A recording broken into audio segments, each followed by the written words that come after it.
Good morning students. हम कोशिका जीवन की इकाई के बारे में पढ़ रहे हैं, जिसमें हमने पिछले लेक्चर्स में माइटोकॉन्ड्रिया और क्लोरोप्लास्ट राइबोसोम्स के बारे में जानकारी ली।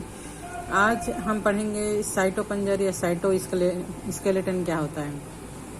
पूरे जो कोशिका है उसमें पतले पतले धागों के समान, जैसे कि हमारे बॉडी में हमारे बॉडी को स्ट्रक्चर देने के लिए, सहारा देने के लिए, शेप को बनाए रखने के लिए हड्डियों का एक ढांचा होता है, तंत्र होता है। इसी प्रकार सेल के अंदर जालिकावत तंतु है ना, रेशेस या तंतु पाए जाते हैं, जो कि साइटोपंजर कहलाते हैं। इसके कारण कोशिका को विभिन्न कार्य करने में मदद मिलती है, जैसे कि उसको यांत्रिक सहायता होता है गति करने में, कोशिका को आकार बनाए रखने में, और कोशिकांगों को अपने नियत स्थान पर स्थिर करके रखने में साइटोपंजर जो है वो मदद करते हैं। नेक्स्ट हमारा है पक्षाभ व कशाभिका, सीलिया और फ्लैजिला क्या होता है। पक्षाभिकाएं एक वचन पक्षाभ, कशाभिकाएं एक वचन कशाभिका। ये हेयर लाइक स्ट्रक्चर्स होते हैं, रोम सदृश संरचनाएं होते हैं जो कोशिका झिल्ली पर मिलती हैं। और अगर हम सीलिया की बात करें, पक्षाभ की बात करें, तो ये छोटी छोटी संरचनाएं होती है और ये जो है वो चंपू की तरह काम करती है। जैसे कि पैरामीशियम है ना, पैरामीशियम की संरचना आप लोग को याद होगा, चप्पल के समान संरचना होती है, उसमें छोटे छोटे रोम जो है वो लगे होते हैं। ये जो है वो छोटे छोटे रोम्स होते हैं और ये चंपू की भांति, मतलब जैसे पतवार होता है ना नाव का, उस प्रकार कार्य करता है और कोशिका को या उसके चारों तरफ से मिलने वाले द्रव की गति में सहायक होता है। या तो कोशिका की द्रव को गति करने में सहायता करता है, या कोशिका जैसे कि पैरामीशियम को आगे बढ़ने में सहायता करता है। कशाभिका या फ्लैजिला लंबा होता है, फीते के समान लंबा होता है और ये कोशिका की गति में सहायता करता है, जैसे युगलिना में। प्रोकैरियोटिक जीवाणु में पाए जाने वाली कशाभिका संरचनात्मक रूप से यूकैरियोटिक कशाभिका से संरचना उनकी भिन्न होती है। इलेक्ट्रॉन सूक्ष्मदर्शी के अध्ययन से पता चलता है कि सीलिया और फ्लैजिला जीव द्रव्य झिल्ली से ढके हुए होते हैं और इनका जो कोर होता है, जो किनारा होता है, उसको अक्ष सूत्र कहते हैं। और ये जो है वो कई अंदर से अगर इनका स्ट्रक्चर देखा जाए तो जैसे कि यहाँ पर हम देख पा रहे हैं, है ना, ये कई सूक्ष्म नलिकाओं का बना होता है जो लंबे अक्ष के समांतर स्थित होता है। यहाँ पे हम देख पा रहे हैं, देखो, है ना, ये नलिकाएं हैं जो लंबा लंबा लंबा लंबा रहता है और बीच में ये जो है ना, ये 9+2 व्यवस्था कहलाती है, जो कि यूकैरियोटिक कोशिकाओं में पाई जाती है। प्रोकैरियोटिक कोशिकाओं में 9+2 की व्यवस्था नहीं होती है। केंद्रीय जालिका सेतु द्वारा जुड़े हुए और केंद्रीय आवरण से ये एक प्रकार से ढके हुए होते हैं, है ना। यहाँ पर एक सेंटर है जहाँ पर 2 बड़ी नलिकाएं हैं और फिर किनारे में 9 जो है वो इस प्रकार समूह बना रहे हैं। ये इसकी झिल्ली है और ये जो है वो अक्षीय सूक्ष्म नलिकाएं होती हैं, ठीक है।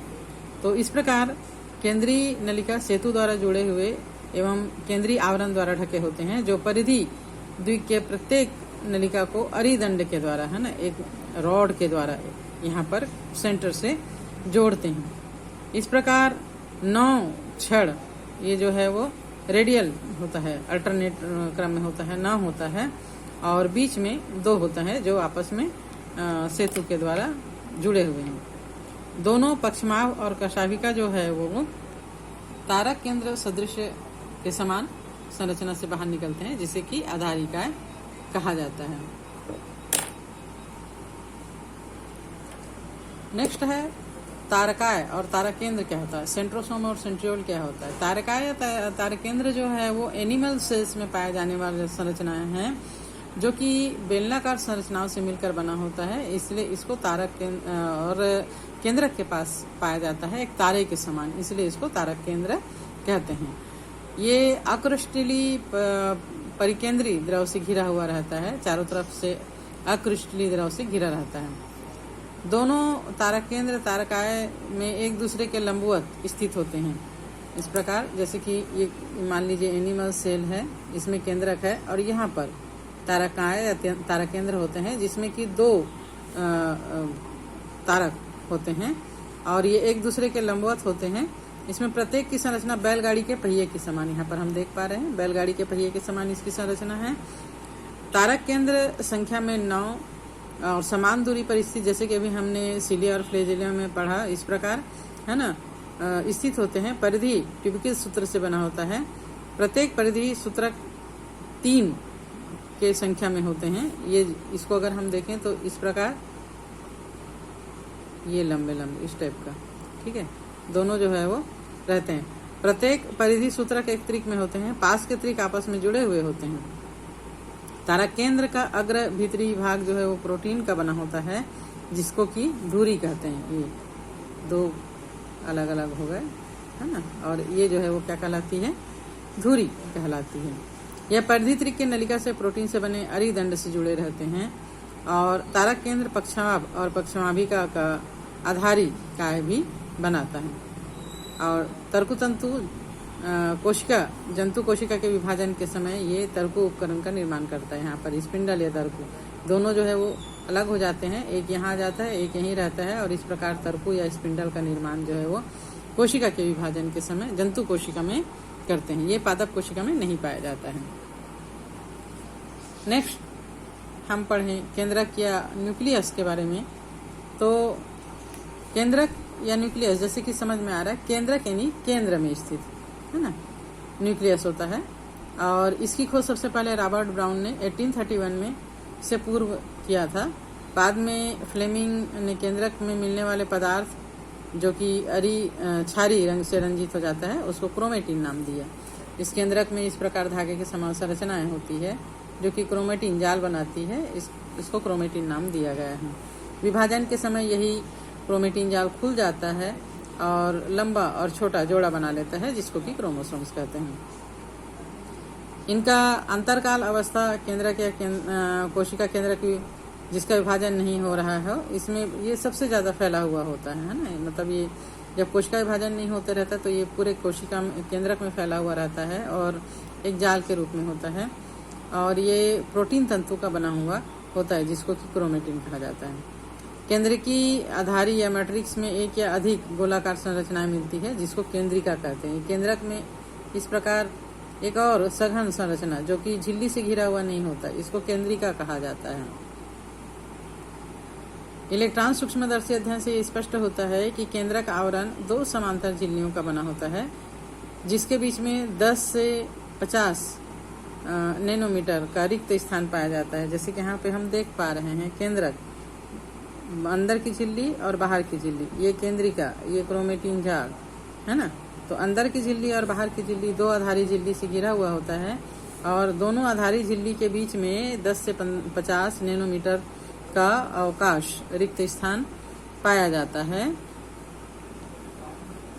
जिसको कि परिकेंद्रिकी अवकाश कहा जाता है, न्यूक्लियर स्पेस कहा जाता है, न्यूक्लियर मेम्ब्रेन स्पेस कहा जाता है। ये आवरण केंद्रक में मिलने वाले जो द्रव है या लिक्विड है और कोशिका द्रव्य के बीच में एक बैरियर का काम करता है, अवरोध का काम करता है। बाह्य झिल्ली सामान्यतः अंतः प्रद्रवी जालिका से सतत रूप से जुड़ा हुआ रहता है। यहाँ से अंतः प्रद्रवी जालिका जो है वो इस प्रकार जुड़ा हुआ रहता है और अगर अंतः प्रद्रवी जालिका में राइबोसोम जुड़ा है तो इसके झिल्ली पर भी राइबोसोम जुड़ा हुआ हो सकता है, तब वो प्रोटीन संश्लेषण का काम भी करता है।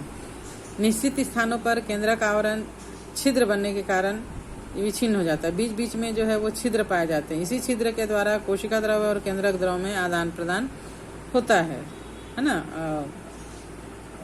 ये छिद्र केंद्रक आवरण के दोनों झिल्लियों के संगलन से, मतलब ये दोनों झिल्ली कभी कहीं कहीं पर बीच बीच में ऐसे मिल जाती है तो यहाँ पर क्या बन जाता है, एक छिद्र बन जाता है। इस प्रकार इसमें बहुत सारा रहता है। इन छिद्रों से होकर आरएनए प्रोटीन अणु केंद्रक में कोशिका द्रव्य और कोशिका द्रव्य से केंद्रक की ओर आते जाते रहते हैं। साधारणतः एक कोशिका में एक ही केंद्रक होता है, लेकिन ऐसा देखा गया है कि इनकी संख्या कभी कभी परिवर्तित भी होते रहती है। कई कोशिकाओं में एक से अधिक केंद्रक भी हो सकता है। और कुछ परिपक्व कोशिकाएं जो है वो केंद्रक रहित भी होती है, जैसे कि स्तनधारी का आरबीसी जीवों के, है ना, स्तनधारी जीवों के रक्ताणु और संवहनी पौधों में चालनीय नलिका की कोशिका में केंद्रक नहीं भी होता है। केंद्रकीय आधारी व केंद्रक द्रव में केंद्रिका और क्रोमेटिन मिलता है, ये केंद्रिका और क्रोमेटिन मिलता है। गोलाकार ये जो केंद्रिका होता है वो केंद्रक द्रव में पाया जाता है। इसमें झिल्ली नहीं होता है और इसका द्रव जो है वो केंद्रक से कंटिन्यू कांटेक्ट में रहता है, संपर्क में रहता है। ये सक्रिय राइबोसोम आरएनए संश्लेषण के लिए स्थल होता है। यहाँ पर आरएनए का निर्माण जो है वो बनता है। और जो कोशिकाएं अधिक सक्रिय होती है प्रोटीन संश्लेषण के लिए, उनमें इसका आकार जो है वो बड़ा होता है और एक से ज़्यादा केंद्रिका भी पाया जा सकता है।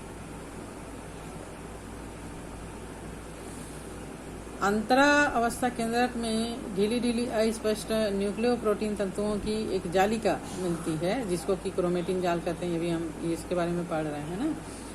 ये विभाजन के समय ये क्रोमेटिन जाल जो है वो खुल जाता है, लंबा हो जाता है। उसके बाद फिर ये छोटे और मोटे हो जाते हैं और जोड़े बना लेते हैं, तब इनको गुणसूत्र कहा जाता है। क्रोमेटिन में डीएनए और कुछ क्षारीय प्रोटीन भी मिलता है, जिसको कि हिस्टोन प्रोटीन कहा जाता है। मनुष्य की एक कोशिका में लगभग 2 मीटर लंबा डीएनए सूत्र 46 गुणसूत्र 23 जोड़ों में बिखरा हुआ होता है। गुणसूत्र में डीएनए का संवेष्टन जो है वो 12th में हम विस्तृत रूप से पढ़ेंगे। तो गुणसूत्र के बारे में आगे की जानकारी जो है वो नेक्स्ट लेक्चर में हम लेंगे।